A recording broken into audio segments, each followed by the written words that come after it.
உங்களுக்கு தெரியுமா தெரியாதான்னு தெரியல, இந்த இளைய சூப்பர் ஸ்டார்ன்ற படம் எனக்கு தெரிஞ்சு எப்போ ஃபஸ்ட்டு தனுஷனாக வச்சாங்கன்னா கொடி அப்படின்ற படம் உங்களுக்கு தெரியும் நினைக்கிறேன்.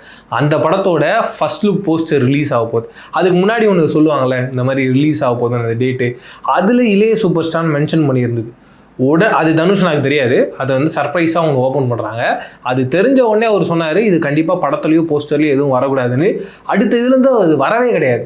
அப்படி அவர் மேலே இருக்க ஒரு பெரிய பாசத்துலையும் அன்புலையும் இது ரசிகர்கள் தான் போடுறாங்க. ஏற்கனவே ஒரு விஷயத்த வேண்டாம்னு சொல்லியிருக்காங்க. ஸோ இப்படி இருக்கும்போது ஒரு ஈவெண்ட் நடக்குது அப்படின்னா, ஸோ இந்த பேனர்ஸ் எல்லாம் வைக்கிறது யார் பார்த்தீங்கன்னா, அந்த ஈவெண்ட் யார் நடத்துகிறாங்களோ, அந்த என்ன சொல்கிறது, அந்த ஈவெண்ட் யார் நடத்துகிறாங்க, இல்லை அந்த நிகழ்வு யாருக்காக நடக்குது, ஸோ அப்படிங்கிறது அவங்க தான் வந்து அதுக்கான பொறுப்புன்னு வச்சுக்கோங்க. கண்டிப்பாக அவங்க தான் போட்டிருப்பாங்க, அந்த ஏற்பாட்டாளர்கள் தான் போட்டிருப்பாங்க. அது இவரோட ஒப்புதல் இல்லாம எப்படி போட்டாங்க அதுதான் சொல்றேன். இப்போ இந்த போஸ்டர்ல ஒன்று நடந்தது நான் சொன்னல, அவர் மேல இருக்க ஒரு அன்புல நீங்க அப்படி பாத்தீங்கன்னா விஜயண்ணா இப்போ அரசியலுக்கு வரதுக்கு முன்னாடியில இருந்து அடுத்த முதல்வரே அப்படிலாம் போட்டிருக்காங்க. கண்டிப்பா அது விஜயண்ணாக்கு தெரிஞ்சிருக்காது.